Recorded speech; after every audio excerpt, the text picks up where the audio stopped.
Hello, Gemini, Gemini Rising, and Gemini Moon people. This is your weekly astrological and card horoscope for the week starting May 22nd, 2017.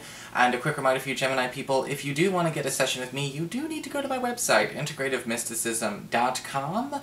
That is where you actually schedule your own session through the automated self-schedule app, or you can order a downloadable video file. So, what is going on with your astrology this week? Well, this week, Gemini, it's all about Venus, the planet of love, harmony, peace, luck, and affection. And it's currently moving through your 11th house of friendships and social networking. And early on in the week, we've got Venus and the Moon forming a tight conjunction in this area of your chart, and it couldn't be better.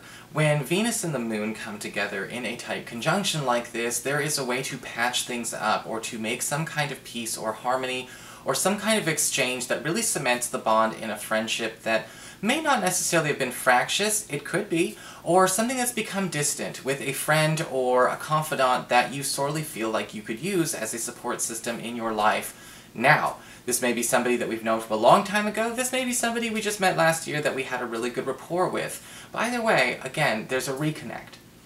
Later on in the week, we have on Thursday, Venus forming a tense square to Pluto, currently retrograde in your 8th house of shared resources, passive income.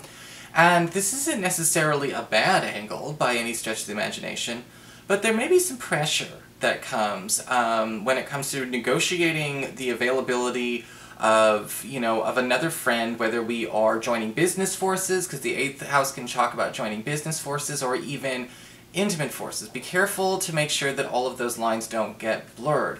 You know, for a lot of you single Geminis out there, this could be a week where there's some weird chemistry going on and we're not really sure what this tension is supposed to mean. Are we good friends? Are we good people? Are we good partner potentials?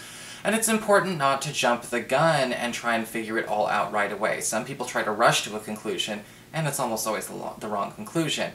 However, this does bode extremely well for those of you who have been counting on financial opportunities to come through a friend, whether they're trying to help you find a job or help you boost a business opportunity of your own. Pluto retrograde says that they will be either bringing back an opportunity to you that you lost before, or perhaps an opportunity for you to make some extra quick cash.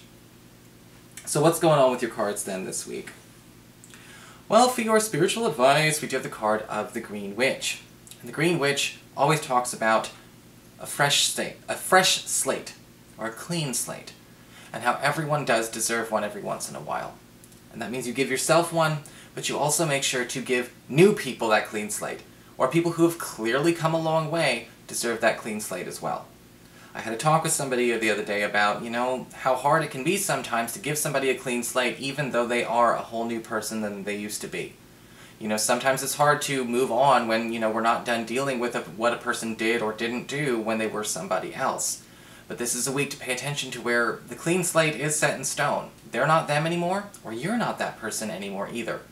The clean slate can also indicate a need to pay attention to where new people who come into our life, or new opportunities who come into our life, are not the same as the ones we thought they were, even if they may be reminiscent. There may be some things that come up in your head that maybe remind you of, of people past, or maybe even opportunities past that didn't turn out so well. Do not assume it's on repeat just because something may seem a little bit similar. Totally wrong. For your Earth sector, when it comes to your work and finances, we have the Moon card reversed.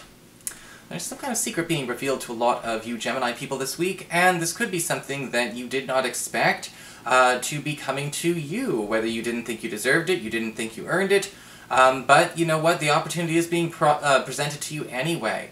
Sometimes this is something that's going on behind the scenes and somebody's not ready to make it full-blown public at the office, or in an interview, or anything along those lines. Maybe your recruiter was hesitant to let you know that this opportunity was there, but the thing is, it is yours for the nabbing, it is yours for the taking.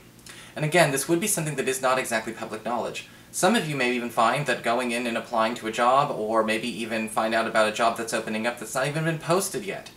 Either way, you're getting ahead of the game. There is, again, something being revealed that is not actually widely known just yet. And if you wait until it's widely known, then you are taking an unnecessary risk. For your communications with air, when it comes to your friends, your relatives, the others in your life, we do have the Five of Swords reversed. And again, we have patching up going on. Again, another good reversed card. See how they can be good sometimes? You know, because with the Five of Swords reversed, there is an apology. There's, again, a patching up. Whether you're patching up, they're patching up, you're both patching up, they're a mess, you're a mess, everyone's a mess, or, again, maybe it's just been too long. The Five of Swords reversed can usually show up as even an act of compensation on behalf of somebody else. If somebody owes you money, somebody owes you an apology, somebody's just trying to cement it with some kind of act of service for you. It is coming your way. And again, when it comes to the Green Witch, maybe it's a good idea to give this person a clean slate. Again, this is a predictive horoscope, so don't assume you already know who it is. For your challenge this week with fire, we do have the Hangman upright. Your challenge this week is making sure that, again, you don't necessarily start jumping in, taking sides, or taking too long. The Hangman upright can often indicate a situation where we are meant to stay on the fence a little bit. We are meant to stay neutral a bit more. Taking hardline edges and, hardline sides to prove loyalty or to prove interest, it makes sense for people who are feeling a bit unstable, a bit scared, they want some certainty in their life, but it's not always the best decision. The Hangman can also indicate here leaving people to their own devices, even if they are close to us. There may be a situation where a romantic partner is trying to get you to take sides in a conflict you know that they have guilty part in. Or maybe a parent or a child, and we know that maybe going and pretending like they're 100% innocent or the other person's 100% guilty is only humoring them. Again, that's not really loyalty either. The Hangman upright is basically saying here, you know what, it's okay to abstain, it's not the end of the world, and it's only for 1 week. For your emotions with love and your romantic life, we've got the Ace of Cups upright. It doesn't really feel like that would happen in love, I guess, because the Ace of Cups upright does indicate wonderful news as far as your love life is concerned. For those of you who are looking for a new person, you may actually find somebody that you mutually have that chemistry, that crush, that romantic interest. And it's not the kind of reckless butterfly feeling either. In fact, the Ace of Cups upright, we usually see an outpouring of love, or a confession of love that could be coming your way, whether it's somebody who's had a crush on you all along, or possibly you working up the nerve and finding out that somebody does return those feelings. The Ace of Cups upright does also indicate a new love potential or new relationship opportunity being put on the table between you and somebody that you are just seeing, just dating. Maybe somebody's trying to get more serious. For those of you who are currently coupled, the Ace of Cups upright does indicate you and your partner are definitely going to be bonding in a little bit more of that quintessentially romantic way. This could be the rebirth of another honeymoon phase, another adventure for the two of you, or a new way to affirm your love for one another. The Ace of Cups can also show up here where a partner actually goes out of their way to prove their love for you, doing something you never asked them to do in the first place. Whether it's solving a problem or simply doing something very, very nice, you're in for a very pleasant surprise. So that is your horoscope. I hope you enjoyed it. If you did, please like, share, and subscribe. You know I appreciate it. And of course, if you ever want to get a session, you can always follow the links below, or go to integrativemysticism.com.